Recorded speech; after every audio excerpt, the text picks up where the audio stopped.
Selamat siang teman-teman sekalian. Kita akan berbicara mengenai politik. Baru-baru ini SBY katanya nulis buku soal cawe-cawe Jokowi di Pilpres 2024. Ya, buku ini harus dikasih catatan ya, karena menarik, magnum opus dari SBY. Sehingga Rocky Gerung menanggapi dan memberikan pujian kepada buku ini, dan tentu saja adalah personal dari SBY. Katanya SBY kalau berbicara itu rapi, kalau bicara itu terstruktur dan pasti bisa menulis gitu kan. Dia nulis, apalagi menulis ya, di Twitter gitu kan ya, rapi gitu ya, milenial lah gitu kan, dan bisa menulis buku gitu kan. Jadi puji-pujian dari Rocky Gerung ini terhadap SBY, terhadap person dia, juga mengawal demokrasi gitu kan. Itu sesuatu yang sangat penting sekali gitu ya. Kalau Jokowi bisa menirunya gitu kan.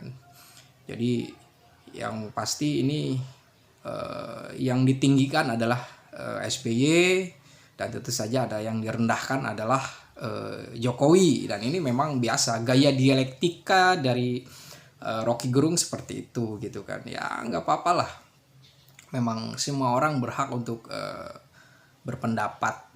Itulah hebatnya di zaman Jokowi, banyak yang memfitnah, yang merendahkan, tapi ya Jokowi santai saja gitu. Kemudian Rocky Gerung di channel Rocky Gerung Official itu dengan judul ajakan pulang kampung tak digubris, judulnya itu ya. Ya, jadi SBY menulis buku gitu kan. Nah, tujuan nulis buku ini SBY ini untuk kepentingan politik nasional, bangsa dan negara, atau apa gitu kan. Kita sepertinya sudah tahu bahwa kepentingan SBY itu ya demi anaknya, demi AHY. Kita membayangkan bahwa Anies gagal ikut kontestasi politik gitu kan. Dan ini membahayakan AHY gitu kan. Dia nggak jadi apa-apa gitu. Sehingga AHY harus diperjuangkan gitu kan. Kemudian Rocky juga menyarankan Jokowi untuk segera menjadi pandita ratu gitu kan. Untuk meninggalkan dunia ini. Untuk meninggalkan dunia politik gitu kan. Dan ini juga harus sebenarnya diarahkan juga kepada SBY gitu kan. Kalau Jokowi harus jadi pandita ratu, ya SBY juga harus jadi pandita ratu gitu kan. Dan Jokowi dijelek-jelekan oleh Rocky Gerung karena dia masih punya ambisi gitu kan, tidak mau jadi pandita ratu. Nah, kenapa tidak diarahkan kritik juga kepada SBY gitu kan? SBY turun gunung gitu kan.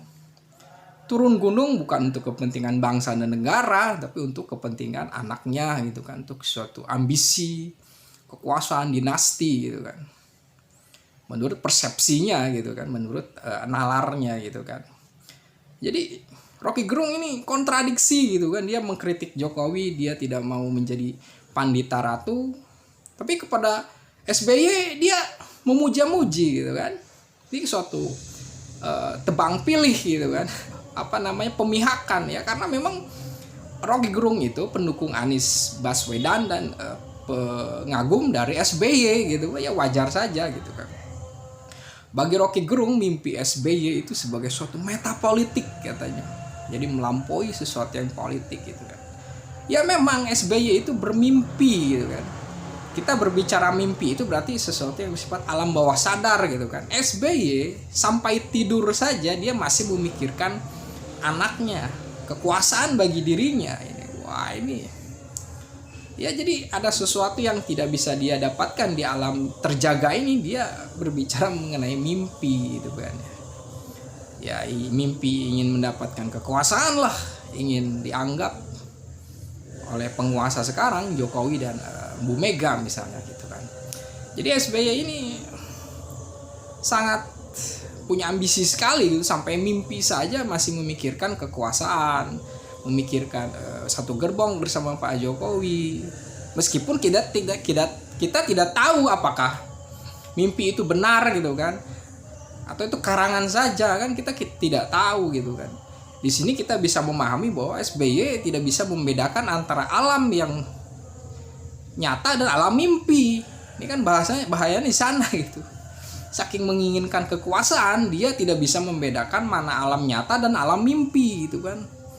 Kita tidak tahu dia benar-benar bermimpi atau cuma karangan saja. Tapi bagi Rocky Gerung itu ada suatu meta politik gitu kan. Ya, Rocky Gerung kan memang dia juga bermimpi gitu kan.